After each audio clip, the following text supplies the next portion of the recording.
Welcome to Movie Oubliette, the film review podcast for movies that most people have mercifully forgotten. I'm Dan. And I'm Conrad, and in each episode, we drag a forsaken film out of the oubliette. Discuss it and judge it to decide whether it should be set free or whether it should be thrown back and consigned to oblivion forever.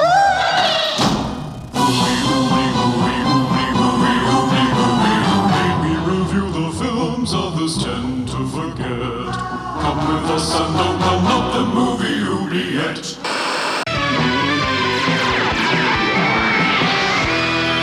Childhood nostalgia!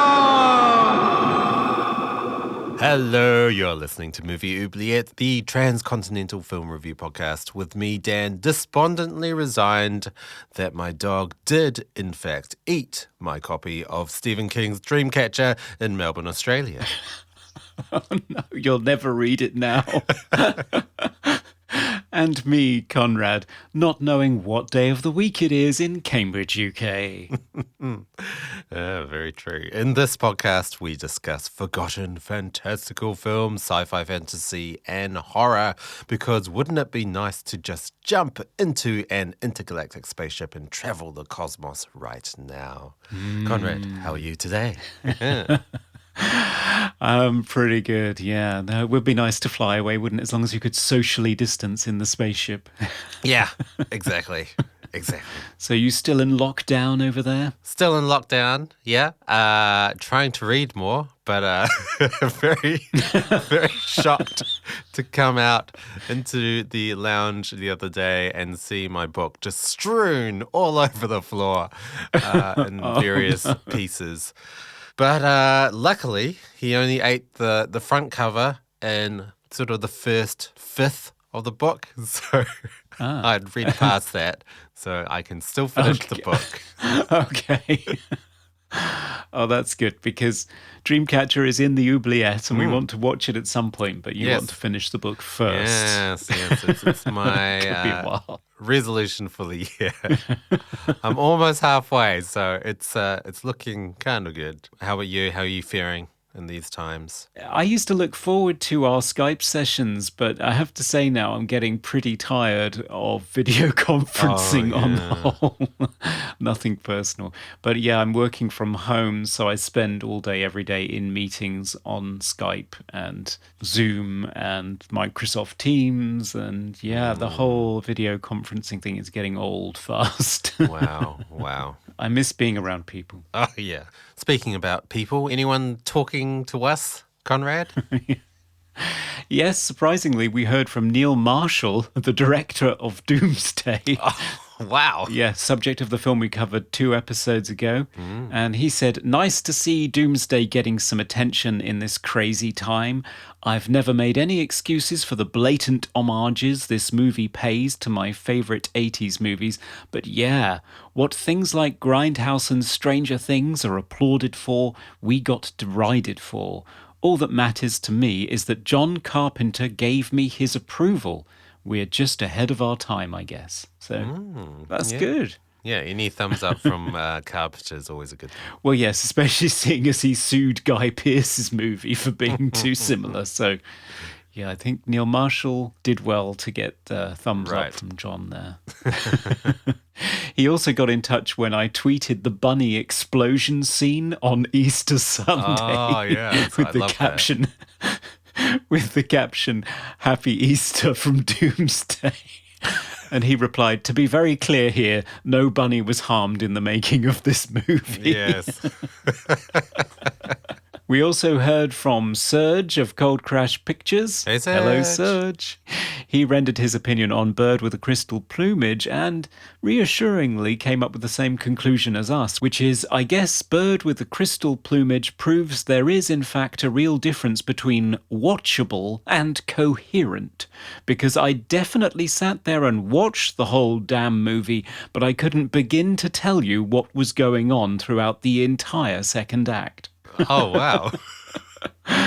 So it wasn't just me having a stroke or something. Right. Okay. So what are we doing today, Conrad? Well, let me just wander over to that old oubliette and throw it open to find out. Oh, weird. It's all silvery in here. Right. Oh, there's a robot eye over there. I'll ask it for the movie. Can we have today's movie, please? Compliance. Thank you. Are we there yet? Whoa, Scout's bucket. Conrad, where have you been? It's been 8 years. Wow, you look really old. Yes, well, I'm the same age as you, Conrad. Cheeky bugger. And what do we have today? We have Flight of the Navigator, a 1986 science fiction adventure film directed by Randall Kleiser, written by Mark H. Baker, Michael Burton, and Matt McManus, starring Joey Kramer, Cliff DeYoung, Veronica Cartwright, Matt Adler, a very young Sarah Jessica Parker, and Pee-Wee Herman as the voice of the alien. Is this going to be a bit of childhood nostalgia, Conrad? Could be. So what's it about? So, in this movie, David Freeman has a lot to contend with for a 12-year-old Floridian in 1978.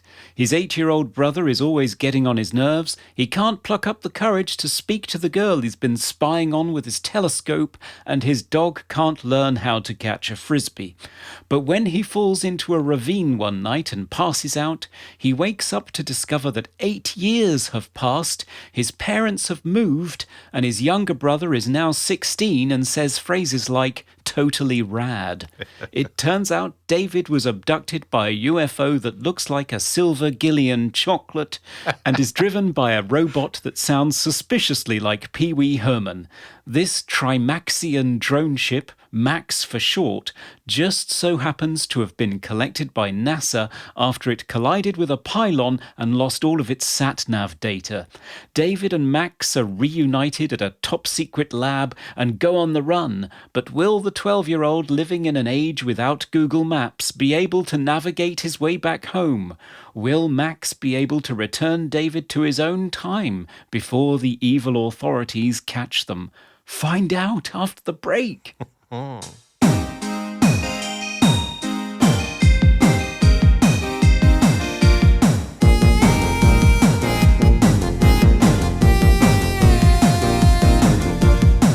Our special guest today cut his teeth producing a weekly cable access series called Burrito Vision while in high school, but graduated to directing one of the most fascinating and suspenseful thrillers in recent years, The Clovehitch Killer. He's also the reason I am now a vegan. We're massively excited to welcome back Duncan Skiles. Yeah. Hello. Thank you. Hello. I think of those accomplishments you listed, I am most proud of you being a vegan. That's awesome. No, it's nearly a year now. Wow. Yeah. You got onto it shortly before we first met? It was watching your videos. So for those of you out there, listeners who don't know, Duncan also has a YouTube channel with his wife Liz called So You're Dating a Vegan, which I guess is So You're Married to a Vegan now? So you're raising a vegan. Yeah. So I watched loads of those episodes as I was preparing for our first podcast together and got hooked and started thinking to myself, how difficult would it be for me to make the switch? Because I'm kind of lactose intolerant anyway, and I find meat kind of disgusting. So I thought I'd try it, and I haven't looked back since. Amazing. Well, you look great. Oh, thank you. You're full of vitality. Yeah. Still, yes. More than ever. Are you a big fan of nutritional yeast? Oh, yeah. I put that stuff on everything. You put Nooch on everything? Yeah. I'm not even a vegan, but I love that stuff. I eat it from the packet. It's the best kept secret in the vegan world. I don't even understand why it's exclusive to vegans. Probably because it's called nutritional yeast, and that sounds disgusting. Yeah. They need to rebrand that. If somebody can figure out how to market that right, instant millionaire. Yeah. So, speaking of best kept secrets, as always, we are here to discuss a film that could be described as a best kept secret, or at least not as well known as other icons of the 80s. It is Flight of the Navigator. It's got a cult following, wasn't a huge hit when it first came out. Duncan, you chose the film, and I was wondering if you could kick us off by talking about why you chose it, what your history is with this movie. Yeah, this This one came out when I was 5 years old. So it was really more of a movie that my sister was into. She's a little bit older than I am. And I remember her being really into it and having it on VHS and watching it a bunch. So there's just little pieces and images that stuck with me. So I was very curious to revisit it to see how much of it would come back and determine if it was actually a good movie, because it does have a pretty devoted fan base to this day. Yeah, it's really a beneficiary of the VHS movement. I think that's where it found its audience. I don't think it was a huge hit on first theatrical release. Dan, you didn't see it at all, did you? No, I've never seen this movie. I watched it for the first time for the podcast. But while watching it with my wife, 10 minutes in, she said, yeah, I've seen this. Which for me is quite shocking because I feel like I've seen every obscure movie and she's seen only big blockbusters, but no, she'd seen it. Probably on VHS from the local video store. Yeah. It's like a weird niche of obscurity because it is a Disney movie. It is. It is, yeah, but not in so much as they initiated it. I think it's a case where they Bought it. distributed it. Yeah. I think so. I think it was more of an independent production, and it kind of fits right in the middle of that high school science series. So you had films like Weird Science, Real Genius, My Science Project, Daryl, Explorers, all around 1985-86. Yeah. And here comes Flight of the Navigator with the boy who holds all the star charts in the universe in his head and can fly his own spaceship around Florida. Right. That's a fun premise. It is a fun premise. So for both of you, there would be quite a lot of childhood nostalgia attached to this. Certainly for me, yes. So you'll be surprised to hear this, Duncan, but I was bullied as a child at school. And I had this sort of collection of VHS movies that I would go to on a Sunday night. And they had a very common theme when I look back, and they're all kids escaping into a fantasy world or into a spaceship or flying. Let's see if we can figure out what else was in that collection. Maybe Explorers, Oh, yeah. probably E.T. See, E.T. I never got on with. Really? Because he left at the end. E.T. left at the end.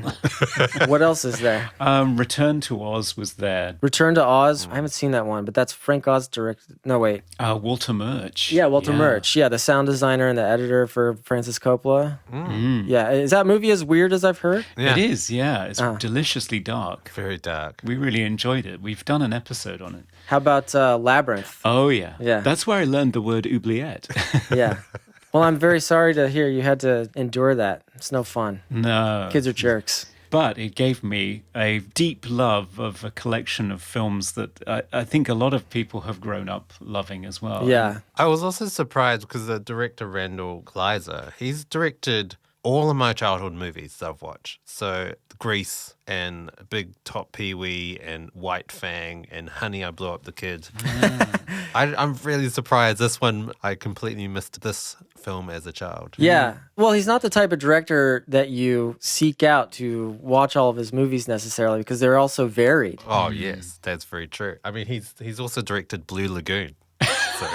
I haven't seen that one. No, I haven't either, but its reputation precedes it. Oh, yes, certainly. definitely does. Why? Is it like softcore or something? Pretty much. Ah. It's a lot of nudity. Yeah. Wow.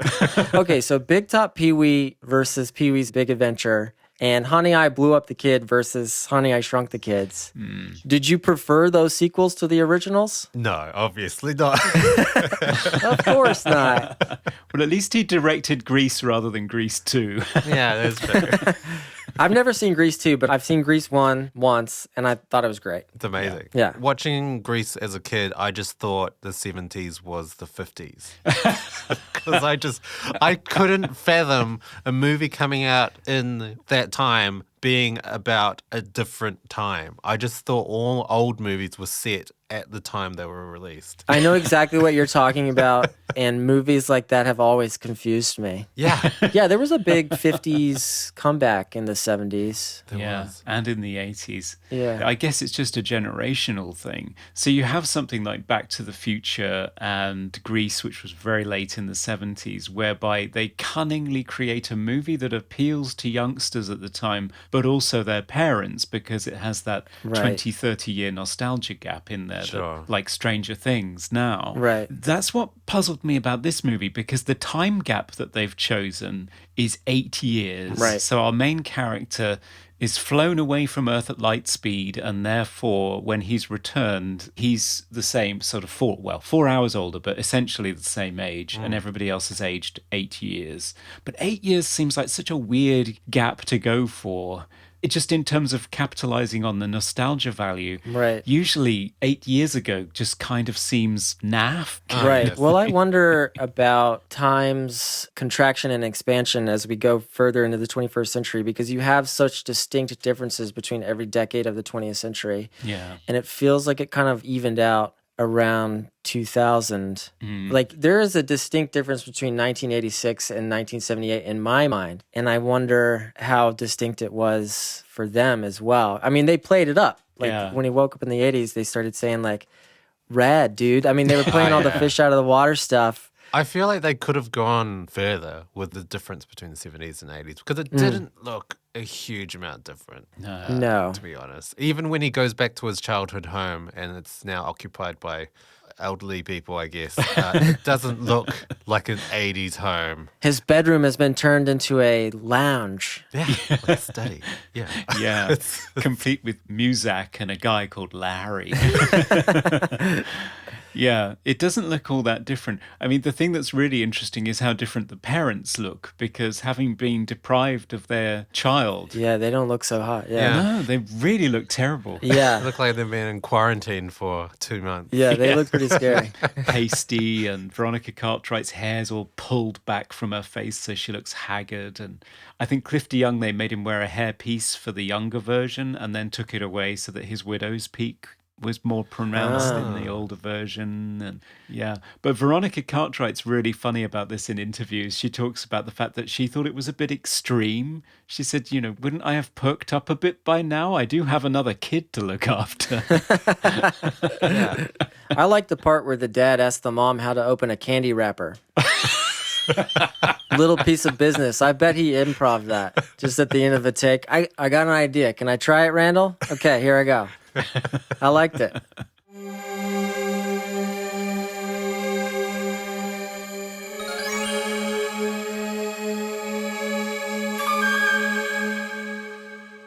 I love the whole first half of this movie.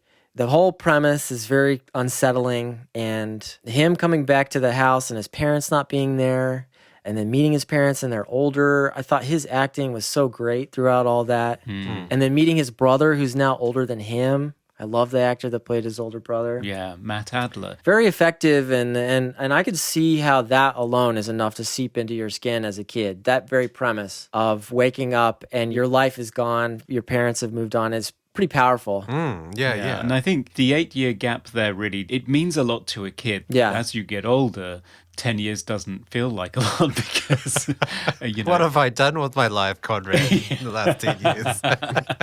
Yeah, as a kid, when you're 12 years old, 8 years seems like a really long time. It is a long time. Yeah, it's like 80% of your life. So, yeah, as you get older, time goes faster and you look at kids and say, wow, hasn't he grown? Whereas when you're a kid, you're rolling your eyes and thinking, God, this car ride's gone on forever. And all that kind of thing. So Yeah. 8 years and your brother suddenly being 16 is a bit of a shock. Yeah. Yeah. I also liked it that when he does flash forward 8 years, there's no big fanfare about it. There's no flashing lights or some weird visuals or sparkly music or anything. It's just a straight cut to the next scene. That was one of my favorite parts. I wrote that down too. Yeah, It's almost a jump cut. Yeah. It cuts from like a medium shot to a slightly wider medium shot. Yeah. It's super cool. And so when David does go home, you don't expect it. It just seems like normal, but then everything has changed. Yeah. So it almost felt like you're watching the Twilight Zone or something. Totally. It's just very surreal. Yeah, it is really disturbing. That's why it surprises me that it's a Walt Disney movie. I mean, apart from there being the occasional swear words like bastard and shit in there, which is surprising,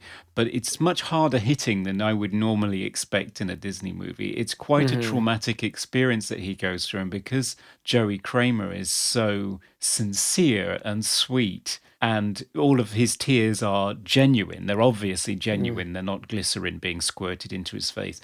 It's Yeah. very moving, and it really invests you in him and his situation. I mean, one thing I really like is how they quite gently insert you into his point of view by having first-person shots in the movie during those sequences, like when he's in the police station. Those low-angle close-ups on the two of them sort of whispering to each other. Yeah. Yeah, that was good. Yeah. See, this is something that the director mentions on the commentary track, that he's using a different lens for his point of view than he is for the reverse angle. I was wondering if you could explain the difference, because I have no idea what that means. Well, on Joey's point of view, they're using a telephoto lens so that we're further away, but we're tighter in. So psychologically, it's like what he's watching and listening to is what we're very intent on.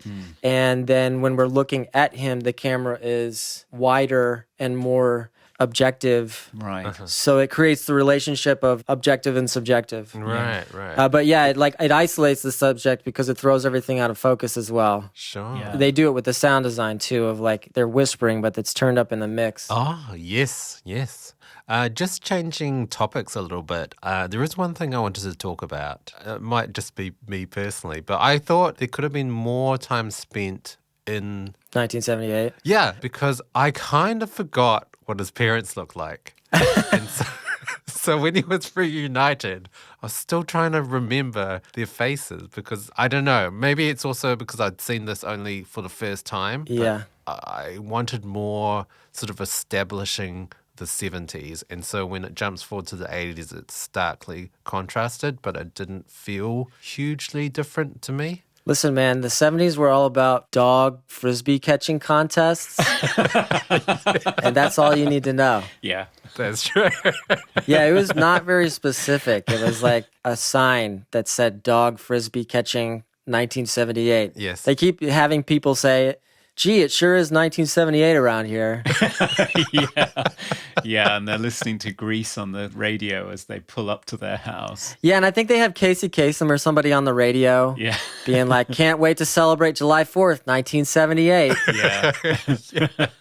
Some uncharitable reviewer suggests that the reason the film is so nostalgic about 1978 is because that's the year that Randall Kleiser last had a hit movie, which I thought was a bit cruel. Oh, my God. That makes sense. It's a little bit harsh. Yeah, that's actually a road to go down because he could be stuck in 1978 psychologically, and this movie reverberates with him on that level. Because at the end of the movie, the conclusion is, this isn't my home. I need to go back to 1978. Yeah. Yeah. There you go. And he makes a tough decision at the end because his choices are be a lab rat for the rest of his life or risk death to return to 1978. Yeah. Right. And he chooses the latter, which is pretty ballsy. Very. It's 1978 or die. Yeah, it's either stay and be tested on or be vaporized. Yeah. Right. Did you guys feel the stakes of all of that? No. Of the final third of the movie? No. And is that bad? Or, I mean, does that hurt the film that it kind of coasts? Yeah. Literally and narratively. I feel like the film reached a point where suddenly it just got so goofy Uh-huh. that I didn't care anymore. So, I mean, I guess when Max, the spaceship, his voice becomes actually, he just sounds like Pee-Wee Herman, that I just thought, oh, wow, there's no stakes in this movie. They're going to be fine. Yeah. But up until that point, I was very gripped and I felt like there was a lot of danger and there was a lot of threat. Yeah. And I hated the NASA people and I wanted him to escape. But after Max becomes Pee-Wee Herman, I just thought, wow, this is just too goofy. And then they spend an exorbitant amount of time just flying around the globe, getting lost. Right. For not a lot of reason. And I feel like that could have been just all cut out. Oh, wow. Yeah. I kind of tune out when Pee-Wee enters the stage as well. But I'm curious to know what Conrad thinks. Yeah. For me, It was always one of my childhood favorites. And actually, that middle portion of the movie, the sort of road movie where they're like a bickering couple over a map, the turnpike would have been faster. Yeah. As a kid, I loved all of that stuff Right. with the menagerie of aliens in the wall and Compliance. yeah, yeah, exactly. That's the flight of the Navigator. That's the fun part of the movie. Oh. And then you have this stakes-free finale where he just goes back and gives his family a hug and everything's fine. That just feels a bit perfunctory, but I was fine with it. It is very Disney. It is threat-free. The NASA guys aren't really sort of a huge threat. They're more like concerned adults. Yeah. They're not really wanting to do anything evil. Right. They're not on the same level as Peter Coyote and E.T., I wouldn't say. No. Which I don't mind. I sometimes prefer smooth sailing to manufactured conflict. Yeah. I remember one of my favorite movie-going experiences was The World's Fastest Indian. Ah. That movie about Anthony Hopkins setting a world record on a motorcycle. Started in New Zealand and then Yeah. it went to Utah, I think. But I remember like it had this vibe to it where there would be antagonists who would be against him, but only momentarily. And then they were kind of friends and they were like, good luck, buddy. Yeah. That's more refreshing sometimes than just constant conflict in movies. Sometimes people being nice to each other and supporting each other is nice to see in movies. And yeah, like every movie feels kind of the same after a certain point of like the rising tension to the climax and then the second act low point and all that stuff. And sometimes it's nice to see, like let's chill in the spaceship for a while. Yeah. But Pee-Wee Herman is annoying. Oh. I love Pee-wee's Big Adventure. Okay. I do not like the spaceship character turning into Pee-Wee Herman. I'm much more into it when it has its regular voice. Yeah, I mean, I watched it with my wife, and she said to me, "I wish he would go back to with regular voice." The interior of the spaceship was cool, though. Oh, amazing! Yeah. I mean, the spaceship design in general is out of this world. Yeah. I was really impressed watching it in 2020, in 1986 film with that amount of CGI that I didn't even know existed back in 1986. I think it was the first time Yeah. that they did a lot of that stuff. It was the first time they had reflective texture mapping Yeah. on a computer-generated object. It's amazing. The reflective surface of the spaceship showed the environment that was around it. Yeah. Yeah. It's pretty Yeah. amazing. And also the reflections in the environments as well. As it was flying over water, you could see it reflected in the water. When it was flying through the Golden Gate Bridge, you could see the shadow of it on the bridge. It's phenomenal work. Yeah. And even the practical effects of the ship floating are pretty incredible Yeah, that was awesome. because it's on a crane and you can't see it. Yeah. It was sold really well, yeah. So they had it suspended from a crane, and then that's how they got it to look like it was floating? Yeah. Because you didn't see any wires or anything. No, there are no wires. They tried wires, but it started penduluming like crazy. So instead, they had a specially constructed 60-foot crane, and they're using some of the oldest tricks in the book to hide the crane.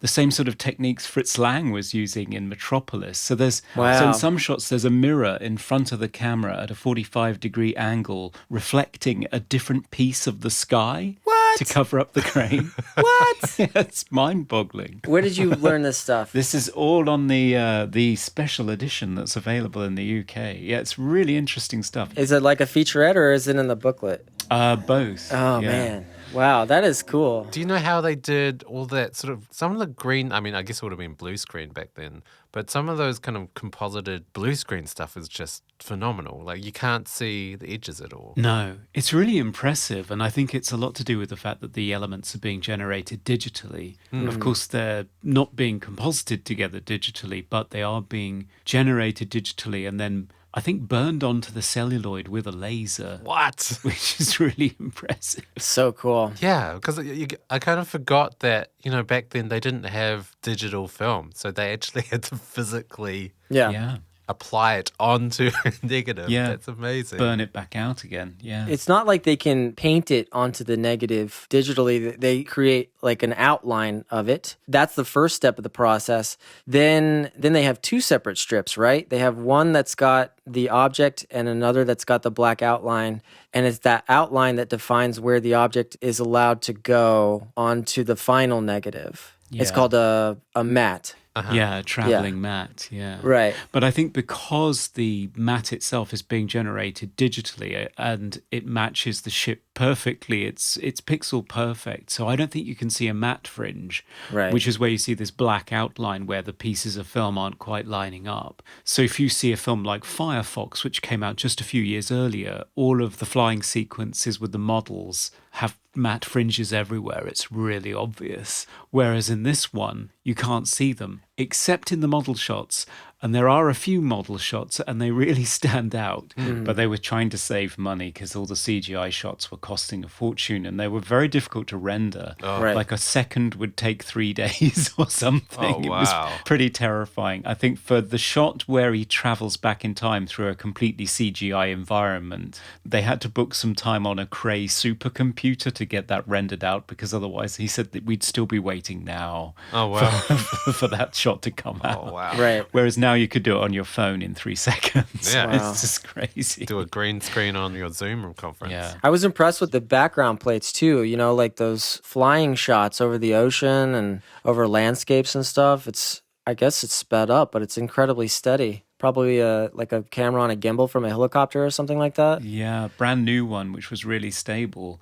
All of the flying shots are great, which I think is part of the reason why I love that whole middle portion that Dan, you were sort of de-invested in and bored. But the whole Flight of the Navigator thing, them zooming around those landscapes. And the first part where he says, take me 20 miles from here, and they just go straight up into space. Yeah. I Oh, it's just love all amazing. that. And take us somewhere they'll never find us. And he goes to the bottom of the ocean. All that stuff, I just really fired my imagination as a kid. I thought it was great. Yeah. How about the scene where they go to Tokyo and it's just like 6 Asians they found on the street? Yeah, 6 Asians in Florida, and of course they all have cameras because it's Yep. it's not good. I laughed at that.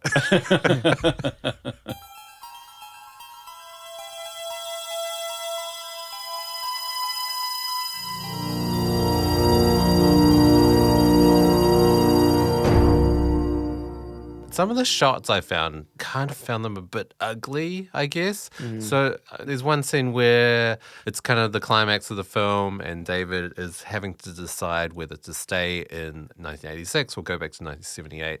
And he decides to go, he gets in the ship and they're flying off. And because the spaceship doesn't have any lights and it's a nighttime scene, it's a very dull looking shot of his parents in shadow, complete shadow. I mean, I know it's purely because, it's not a E.T. Close Encounters of the Third Kind type of UFO. It's not got flashing lights. But I did find, some of the shots were a bit, doesn't look as sort of magnificent as it should look. Right. Yeah, they might have been bumping up against time and budget. Yes. I mean, I wonder how consciously they were ripping off Spielberg. Yeah. Oh, very much so. I mean, Spielberg was solicited for his views on the spaceship designs. I know that for sure. Oh, really? Yeah. I did think the ship kind of reminded me of one of those fragrance bottles. I don't know. It just looked like a cologne or something. But yeah, I did think there were some pacing issues in this film that could have been ironed out a lot better. Yeah, some of the shots as well. It's one of those films where it's a lot of close-ups. And it didn't have that sort of larger-than-life Spielberg look to it. Yeah. And even when they went different places, it was a lot of close-ups. Yeah. It wasn't the huge, wide shot or, I don't know, like the Peter Jackson thing where there's this huge swooping shot over the entire environment. There wasn't anything like that. When you kind of think of it, I guess it would have been from the point of view of David and him being a 12-year-old boy having everything close. I guess his perspective. Yeah, it's just not as dynamic as Spielberg. I don't know if it was a narrative or a psychological choice. I know some of it was for sure, like we were talking about with the long lenses. Particularly with a movie with so many practical effects like this, I guess the camera has to be relatively static a lot. Yeah, sure. But it's just shot kind of plainly at times, and it gets kind of sloppy. It does. in the last third. I mean, did you notice his hair changing? Oh, yeah. Come back for a reshoot and put a wig on type of change? Yeah. Oh, right. Even as a kid, I noticed that. Oh, really? I didn't notice. You didn't notice that? I never notice wigs. I don't know what it is. I just don't see hair, I guess. You will as the lockdown continues because we're all going to get ridiculously big hair. Yeah, they wanted to sort of change the ending a little bit or make it clearer. So there are various shots towards the end of the movie where all of a sudden David's hair gets huge where he's wearing a wig. Yeah. And then it goes back to his original hair. Yeah. Right. And it's because Joey Kramer, as soon as the movie finished, he rather unwisely cut his hair and dyed it blonde because he was a skater kid. So, Oh, man. Did you guys read about what happened to Joey Kramer? no. Oh, sad story. He had a lot of problems with drugs and getting into trouble with the law later in life. And in 2016, he was arrested for robbing a bank in British Columbia, Canada. Wow. Yeah, his mugshot was not looking good, but I've looked up his Facebook profile and it looks like he's doing a lot better. He's got headshots, he's doing the convention circuit. Yeah, he seems like he's got a really positive thing going on now, so I'm happy to hear that. Oh, wow. Robbing a bank? Dude robbed a bank, That's insane. Oh, wow. but he's doing better now. Yeah, he is. I mean, there's an interview with him on this new Blu-ray, and he looks great. He looks really happy, and he's really enthusiastic and warm about the movie. Good. Well, maybe the 2 years in rehab fixed him up. Yeah, maybe Yeah, it's all maybe. turned around for him. He was so good in the first half of the movie. I mean, he really anchored the film, and it kind of relates to what my main issue is with the film is I can't tell what it's about emotionally at the end. There's not like a clear emotional arc. No. There's a metaphor there for navigating your own life because he's kind of anchorless in the beginning. Yeah. But it's a mixed bag of 12-year-old problems. He doesn't know how to talk to girls. He's annoyed by his little brother. Those are all kind of normal things. But then when he's walking through the woods, he literally says, I just don't know what to do with my life anymore. Yeah.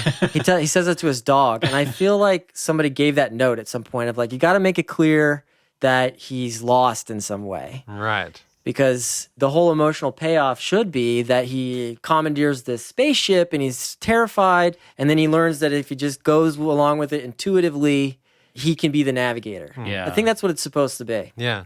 But that just doesn't quite hit, Ah. you know? And I want to feel as moved at the ending of the movie as I did at the halfway point when it's that close-up of him and the tears are streaming out of his face and he's freaking out. Yeah. And I think they tried to do that with his relationship with Pee-Wee Herman computer, which is somewhat effective when they say goodbye. Yeah. But, they just met each other like 15 minutes ago. Yeah, you're right. And I'm not quite sure what the motivation at the end is either, because it seems like he wants to break out of NASA to go home. Then he starts hearing Pee-wee Herman in his head and decides to go to the spaceship instead. Then he uses the spaceship to go home, and then when he gets there, he decides to travel back in time to 1978 instead. So there are all these competing motivations going on, and I'm not quite clear that he knows what he's doing, Right. or that the film knows what it's doing Right. in the third act. I think you're completely right. I didn't even really think about it watching this film, but there isn't an arc at all. And I still go back to the fact that they didn't spend enough time in 1978. They needed to establish the characters. I thought his parents were kind of cardboard characters to me. They didn't have enough warmth and love towards them that I wanted.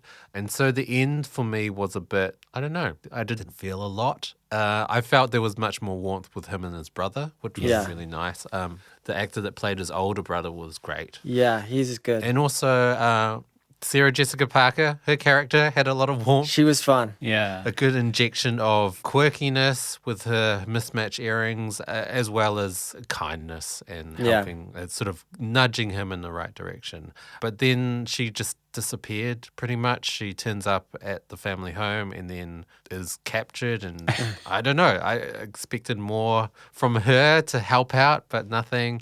I kind of expected him to see the girl that he likes in the future being older and being disappointed, and then when he goes back in time, he sees her and he asks her out or something like that. But Yeah. kind of a missed opportunity there as well. So I don't know. Yeah, there were a lot of things that could have been tied up that weren't. Yeah. Maybe his relationship relationship with Carolyn. And maybe that's supposed to be him getting used to talking to girls, but Definitely. you think so. But she just seems like a mother figure almost. Like a big sister. Because of the age difference. I don't know. I'm feeling some inappropriate romantic tension when she says that he's cute. Yeah. I mean, that's true. that smile Yeah. was a little creepy. Yeah, I know exactly the one that you mean. Well, it's like a big situation. It is. Totally. In her mind, she's like, technically, you're 20 years old, sort of. Or you should be 20 years old right now, so this is kind of okay. Yeah. Also, what was the implication when he closed the curtain and the two guys who were supposed to be watching him were like, oh, this kid. They give like a knowing look between each other, like, oh, he's just doing 12-year-old boy stuff. Yeah. He's shirtless too. So, yeah, that's a bit icky. I didn't actually get that implication. That's Oh, oh wow. Okay. it's just Duncan and my dirty minds then. No, it's the director of the film's Dirty Mind. Yeah. I mean, this guy directed Blue Lagoon. Yeah. Wow. He's a freak. You know what? The more I think about it, the more offensive this movie gets. Yeah. Cancel Flight of the Navigator. Yeah, I'm amazed it's on Disney Plus. They objected to Splash. Oh, yeah. Didn't they paint out Daryl Hannah's butt? They did. They gave her like this furry butt. What? Oh, a furry. Oh. Yeah. So because she's running along the beach and she's got long hair as the mermaid, but it doesn't quite cover her ass crack. So instead of extending her hair and modeling it, throughout the length, they've just like copied and pasted bits of it all over her ass. Oh, no. So now she has like this furry ass. It just looks like she has a real hygiene problem. It's terrible. Oh no. Now it's time for random trivia. So, Dan, what fascinating piece of trivia did you wake up to 8 years after you went to sleep? Well, this film, I read somewhere that the prop for the spaceship, the hull, was refurbished and is now the topper of a drink station in Tomorrowland at Walt Disney World's Magic Kingdom. Oh. So that would be nice to sip on a milkshake on. It seems like a rather ignominious end for a famous spaceship, really, doesn't it? Yeah, Aw. yeah, it's kind of Poor the thing. equivalent of the sideshow attraction at Big Al's diner. Yeah. Actually, I think that would be better. Yeah. The little bit of trivia that I read was that the Al's Gator City was actually on Burt Reynolds' ranch. That's where that was shot. Oh, right. Good old bird. Yeah. Yeah. Good old Burt Reynolds. God rest him. And that's our trivia. Yay.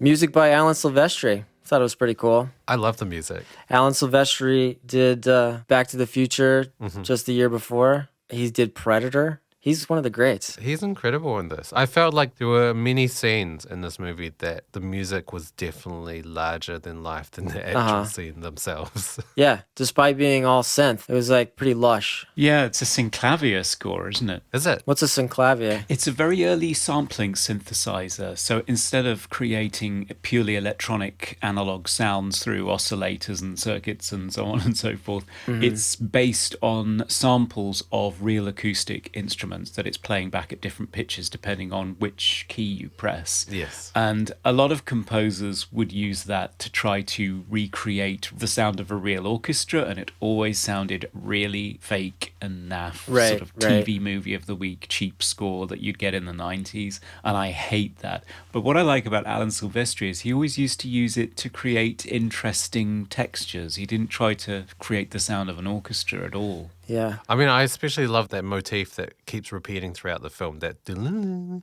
sound. mystery flutes, yeah. And it really kind of anchored the sort of tone of the film. What about the montages of frisbees with 80s drums Oh my and God. fake synthesized guitars?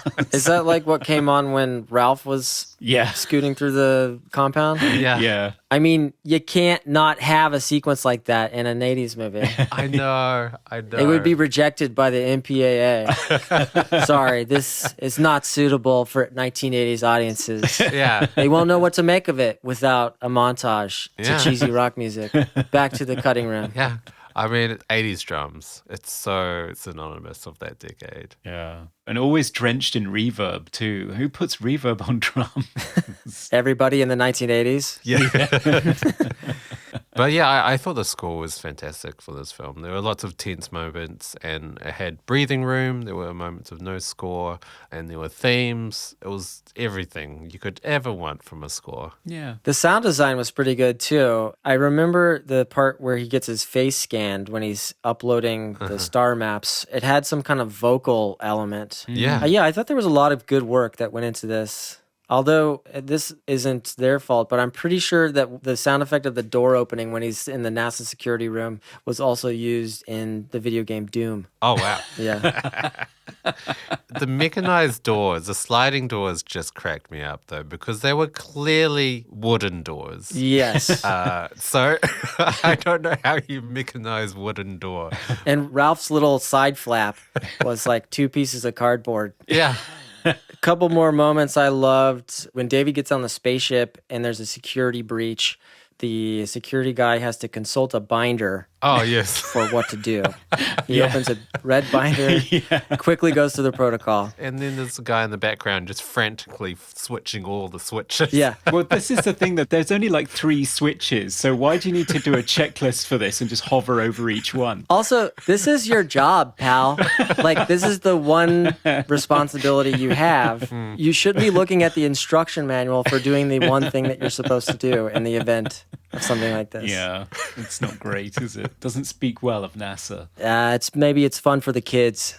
Yeah, I suppose so. Do you think this movie is ripe for a reboot or a remake? There have been discussions about it.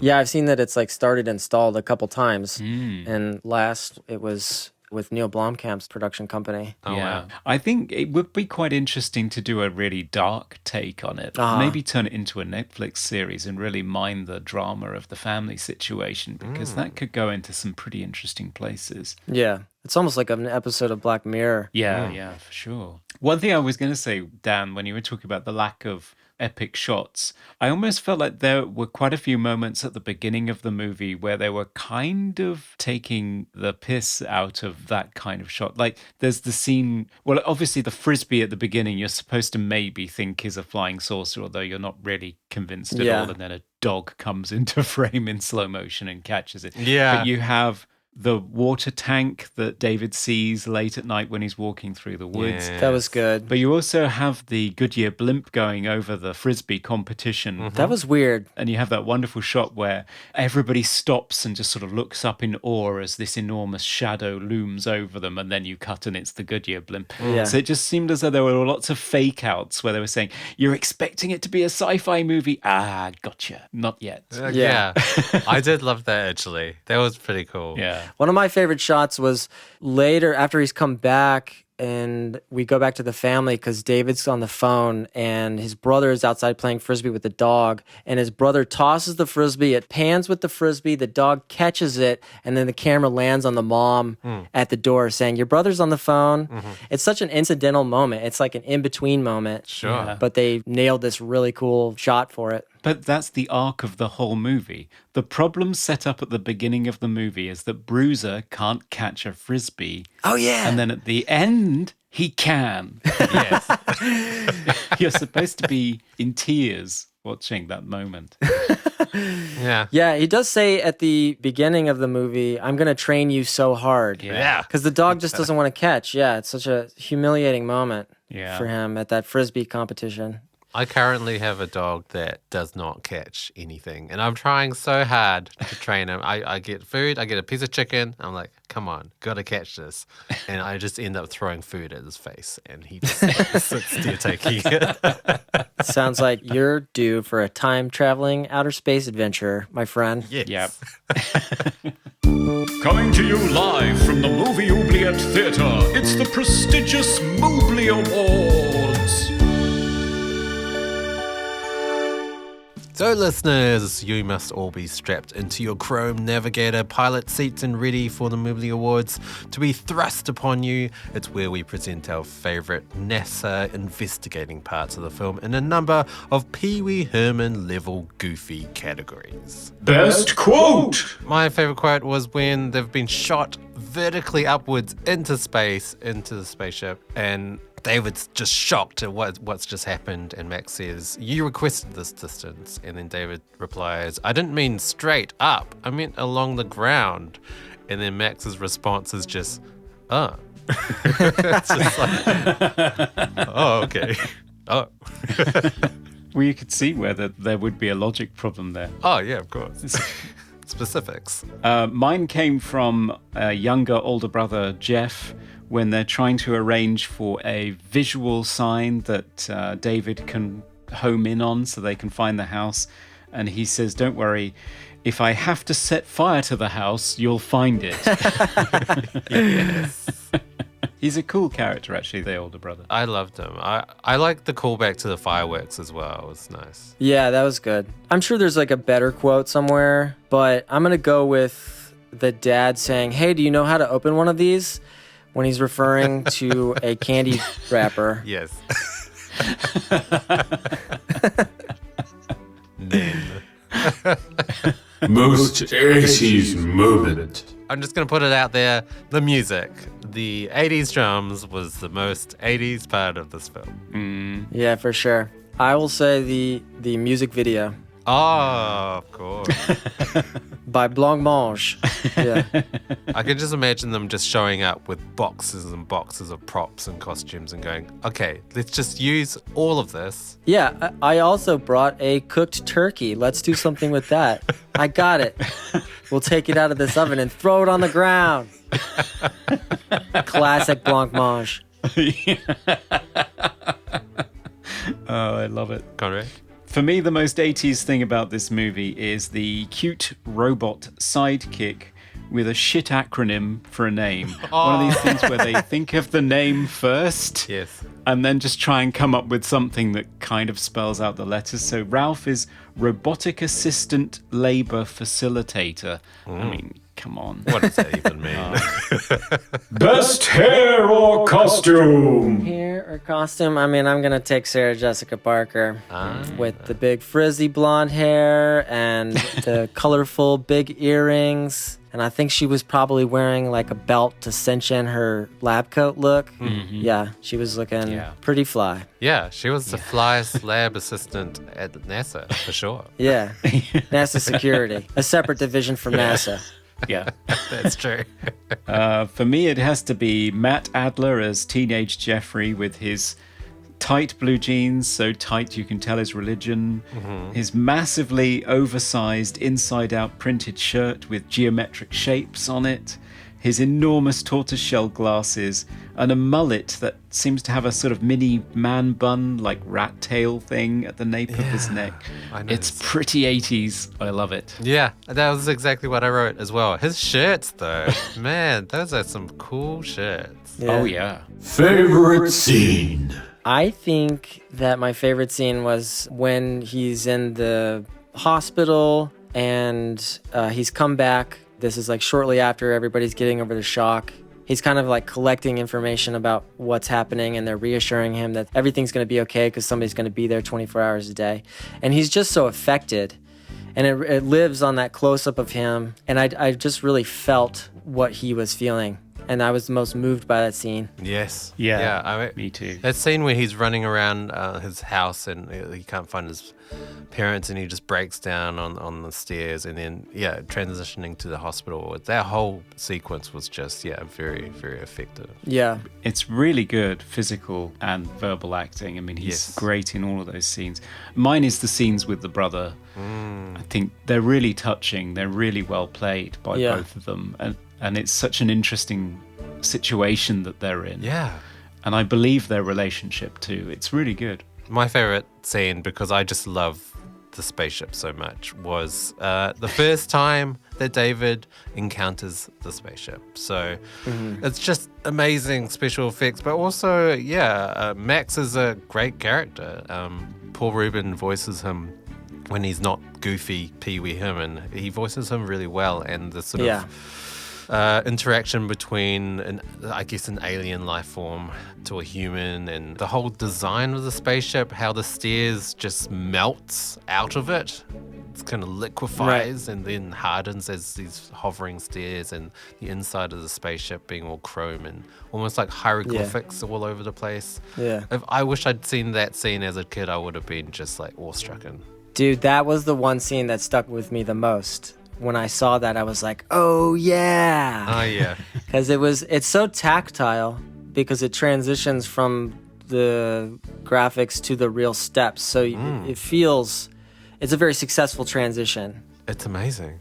Yeah, that was something that left an impression on me for sure. The liquid steps. Most cliched sci-fi moment. I would say the psychiatrist scene, you know, every time some kid gets some superpower or telekinesis or whatever, they're always in a room with a psychiatrist. And what are those machines with the needles that go back and forth? What are they called? Because there's always one of those, and there's Is that like a always spectrometer? I guess one of those.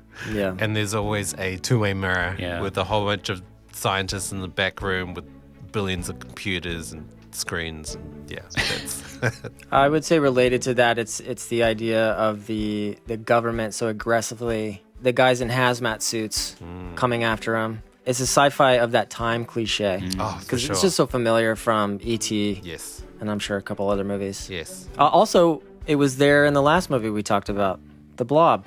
Oh yeah, of course. Yeah. Same kind of suits. Yeah. With snacks in the backpack. I remember that.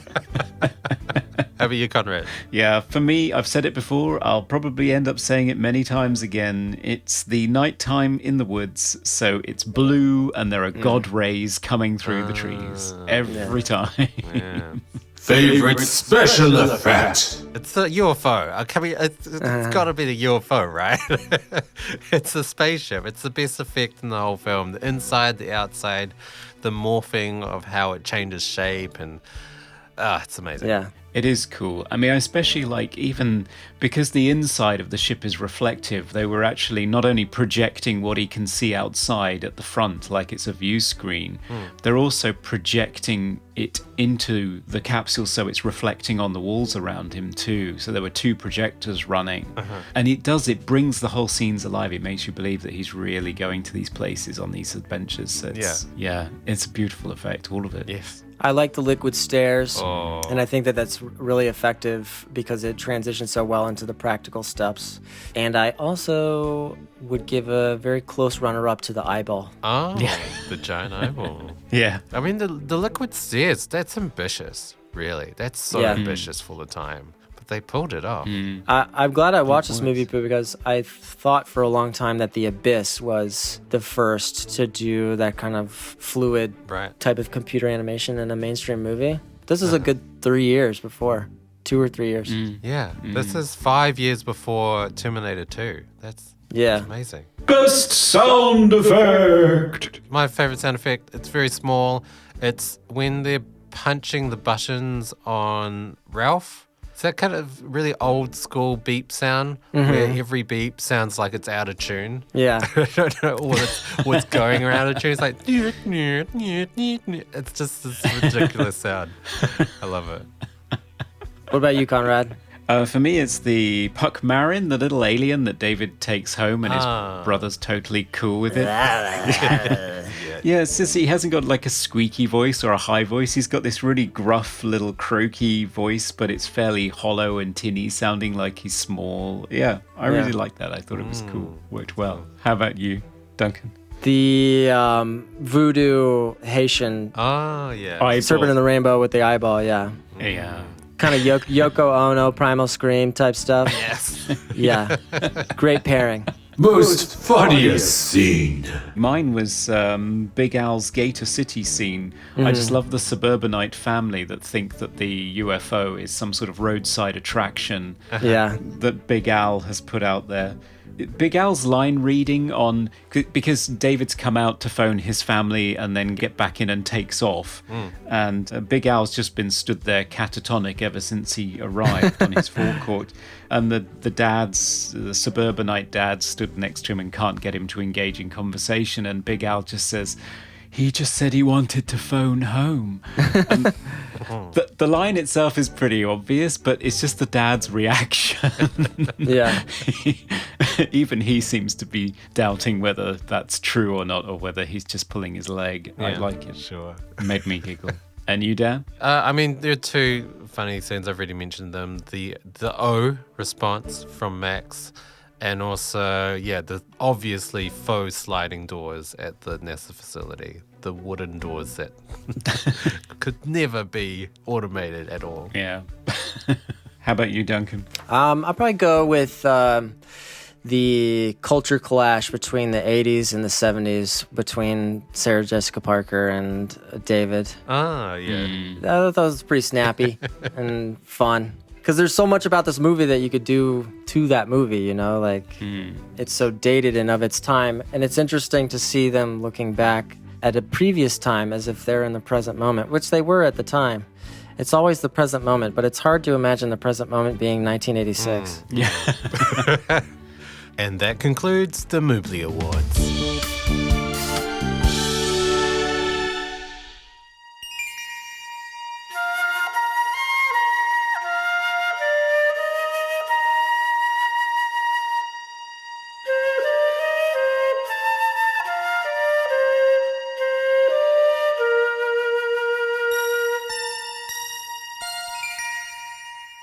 We are back for the final verdict. Should Flight of the Navigator be freed to travel vertically upwards at 3,500 kilometers per hour and spread throughout the galaxy to be praised by all life forms?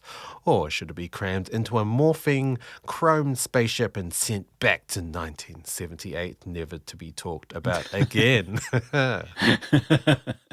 Duncan, you are our guest today. Final thoughts. Well, there is another factor to consider here in that this is such an important movie for so many people of our generation. So if I were to cast it into oblivion, I would take away something dear to them, including you. Yeah. I would remove a title from your safe haven library of VHS tapes. And in that way, I would be no better than the bullies who tormented you on the school grounds. So It's very true. I have some problems with the movie. I think that there's more going for it than working against it. So I'm gonna save this one. I would agree in terms of it being a sort of a pioneer in terms of like special effects. And an interesting premise as well. I think it had a lot of intent, and whether it executed that to its full extent was, questionable. And I obviously have problems with the pacing and characterizations. But yeah, overall, if I'd seen this as a kid, I would have loved this movie. And I would recommend this to any kid, even now. I think it's pretty magical. Yeah. I would definitely free this film. Yeah, I would agree. It's still a film that holds up for me as an adult watching it, and I can easily imagine that for people like me who grew up watching it would want to show it to their kids too. And I agree that there are problems with it in terms of its motivation, even what's happening in the third act of the movie or what the stakes are. There doesn't seem to be a threat, but I think there's nothing wrong with a movie that doesn't have a lot of threat to it. That's just a good time, and it may not linger long in the memory for a discerning adult now, but for kids, it's a blast, and there's a lot of visual inventiveness going on here and some groundbreaking stuff. So I think it deserves to be saved still. So I would set it free too. Yay! See you later, Navigator. Congratulations, Flight of the Navigator. You're saved. Fly free. Fly free. If they ever brought out a Flight of the Navigator cologne, I would definitely buy it. If it was shaped like that spaceship. That was shaped like a spaceship. Yeah. And it comes with a collectible Puck Marin. And Cliff DeYoung would have to ask his wife how to open it. Well, Duncan, it's been fantastic having you on the show again, and I'm sure our listeners have loved hearing your thoughts on this movie. Have you got any projects coming up that you'd like to plug? I don't have anything to plug. I'm writing something, and there's my YouTube channel. I just released a video that took a couple weeks to edit, and it's 30 minutes long, but I think it's pretty good. It's very naturalistic documentary style, which I enjoy doing on the channel. And I'm going to be making more videos because now is a good time to do it because I'm in quarantine and everybody else is too. So it's a literal captive audience. So I'm going to be making a video about pancakes next because that's what the world needs. I need that. Oh, well, Yeah. I'll look forward to that. Yeah.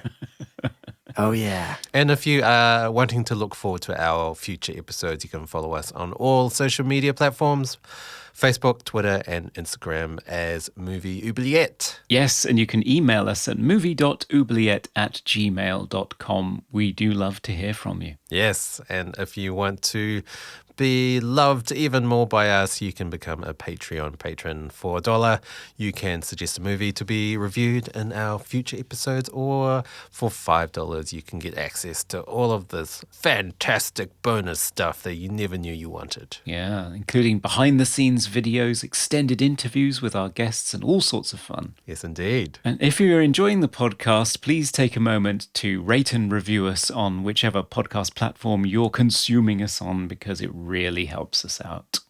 Yes, it really does. And Conrad, what are we going to be navigating towards next time?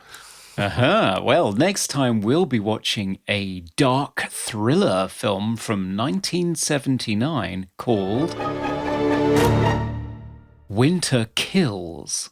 I've never heard of this. No, me neither. So it's going to be interesting. This was chosen by our special guest, so we'll have a guest next time too. I wonder why all of these people are free. Yeah, I can't imagine, really can't. But we're very grateful for having a captive audience in Duncan. Thank you so much for being with us again. Thanks for having me on, guys. This was super fun. Yeah, I mean, you're our second guest that has ever returned, so thank you. Yeah, Please have me back. I need more friends who like to talk about movies. definitely. Yeah. Listeners, I bid you adieu. Thank you for tuning in. I love you. Until next time. Okay, bye. Bye. We review the films others tend to forget. Come with us and open up the movie Oubliette. Hey, Blimpo, too many Twinkies. I'm going.